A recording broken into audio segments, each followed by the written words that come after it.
So I'm just going out to dinner. So I'm actually going out to the place that I went slightly over a year ago with my boyfriend. So if you've been watching my videos since then, you'll know that I was really, really anxious.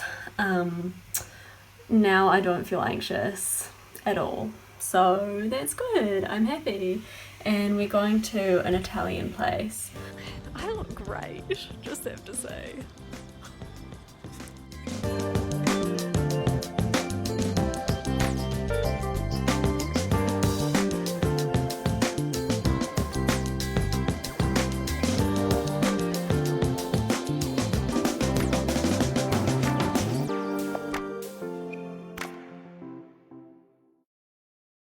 So someone messaged me and asked me to talk about a few things. So I'm going to talk about the first thing now, which is finding hobbies in recovery from an eating disorder. So I think I've talked about this before, to do with finding mental freedom in recovery. For me, when I was deep in my eating disorder, my mind was totally consumed by thoughts of food, exercise, weight, shape, etc. Then, as I progressed through recovery, I started to think less about those things. And there was a time when I felt kind of lost. I didn't really know what else to think about. I remember literally lying in bed at night thinking, I don't know what to think about, because food isn't interesting to think about anymore, but what else do I think about? And so I ended up thinking, well, what do other people usually think about? And I feel like that transition period was fairly brief. It maybe lasted a month, 2 months. Following that transition, my mind has gradually filled with other things, thinking about other people, developing hobbies, focusing more on my studies. The amount of time that I spend thinking about food, weight, exercise, etc. is still probably more than I would like it to be, and more than who I believe is a healthy person without an eating disorder, if that makes any sense at all. But it is diminishing that part of my brain that is drawn to calories and numbers and weight, etc., is getting much smaller as time goes by.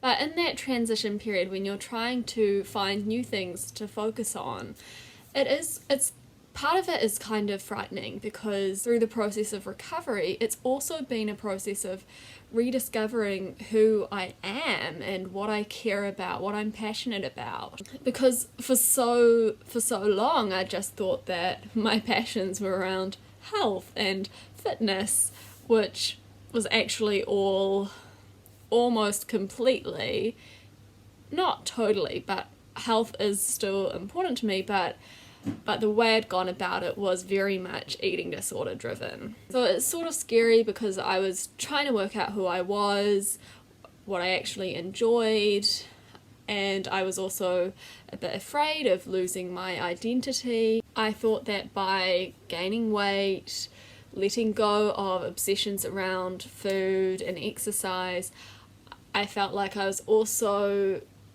losing part of my identity, because people had thought of me as someone who did a lot of exercise and someone who was kind of picky with food, trying to eat healthfully.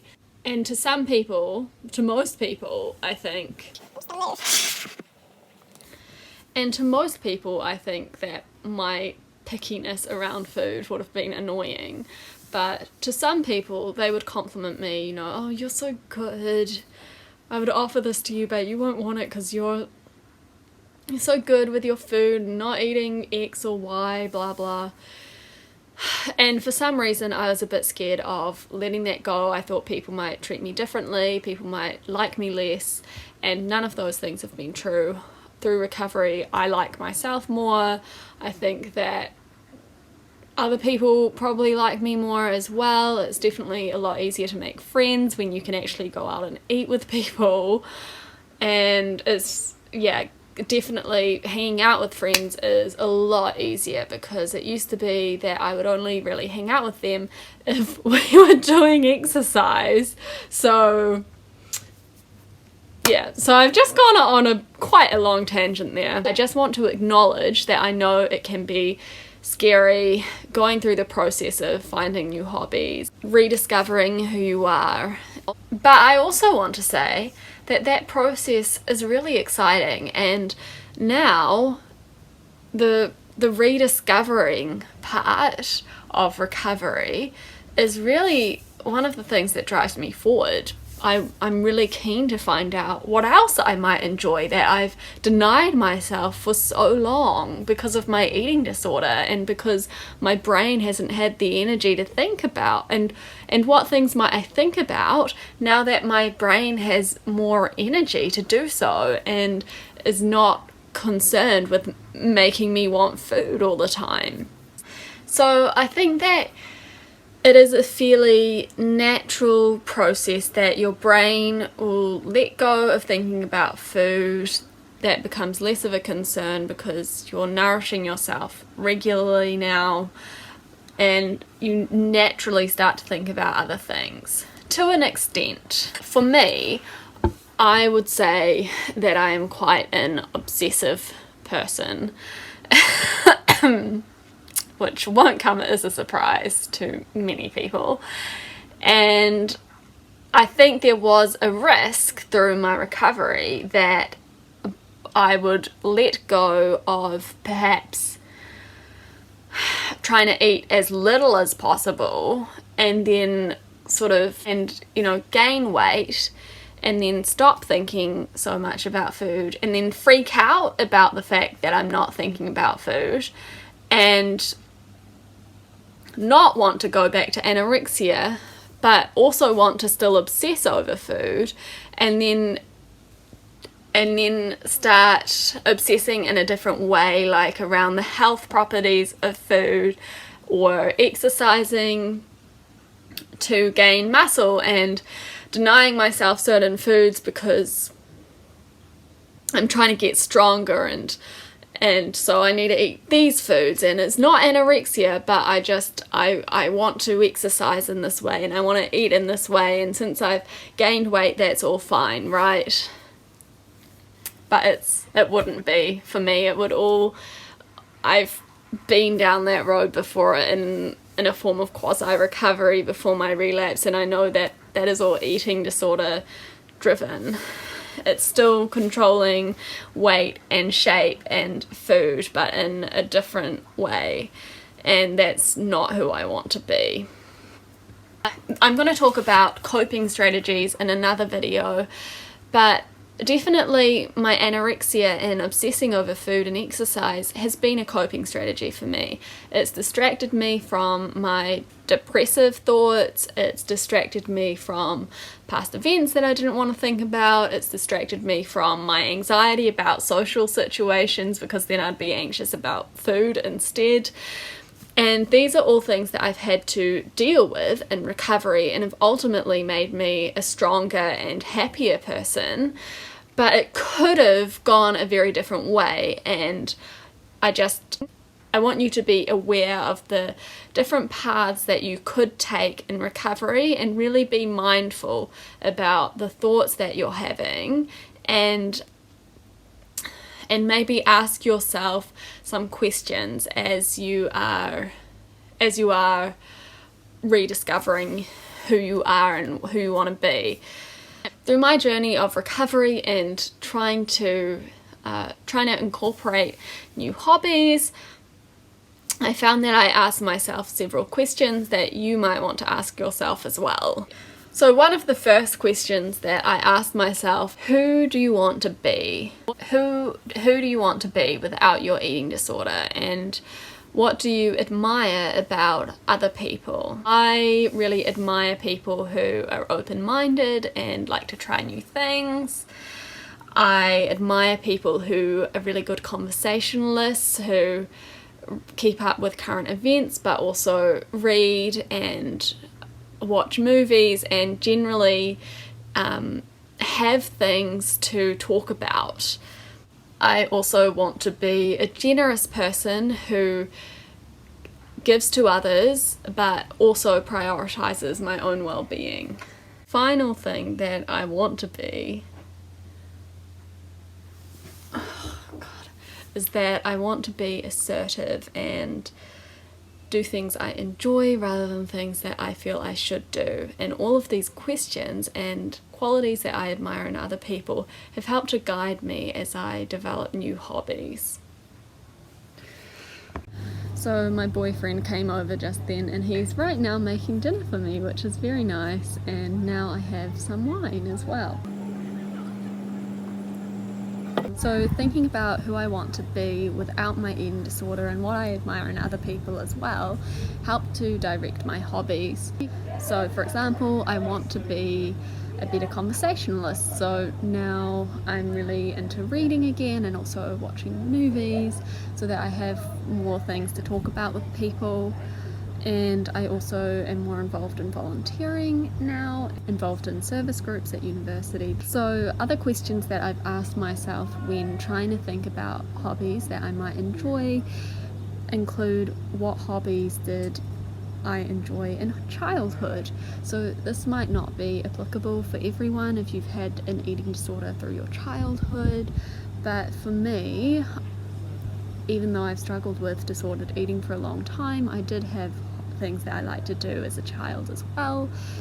And through my recovery, I've basically written down a list of these things that I used to like to do and then just tried them out again through my recovery. And that has involved removing judgment, because some of the things that I used to do as a child I would now judge myself for doing, but that doesn't help anyone, and so I've just tried them out. So some of these things are playing The Sims. I've tried that, and during recovery. It's not something that I do very often, but it's kind of nostalgic and it was fun for a bit.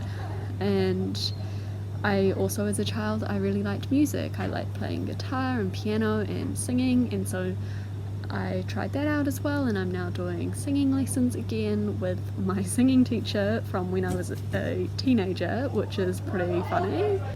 And also things like baking, reading, watching TV, making friends and hanging out with friends.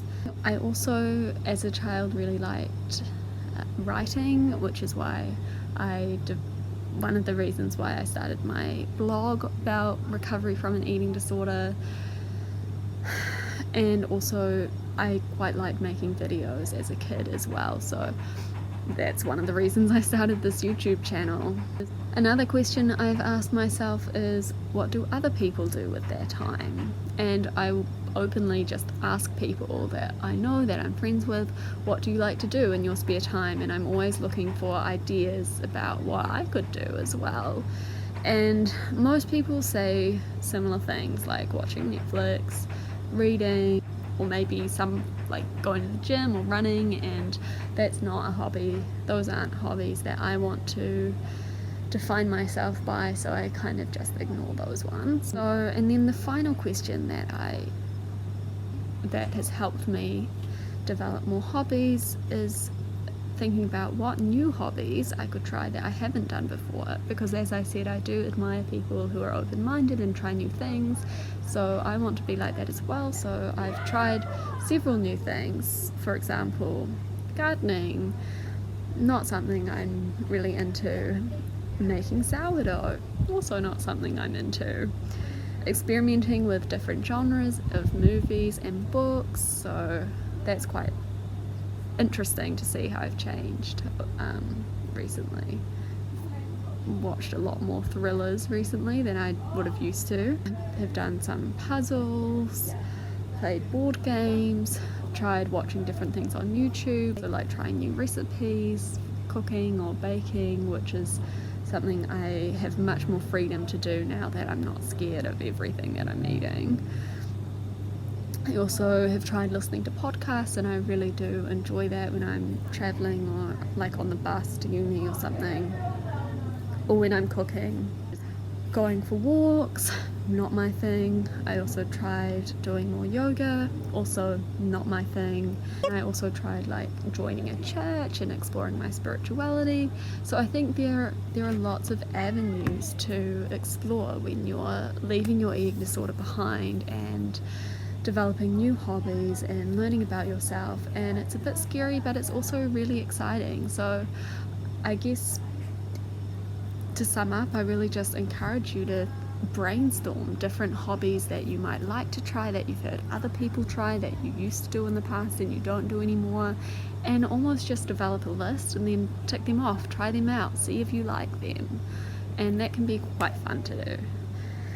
So I'm gonna go now because I think I'm being bitten by mosquitoes and I'm getting really itchy. But thank you so much for watching this video, and I hope that you're doing well, and I'm sending you lots of love wherever you are.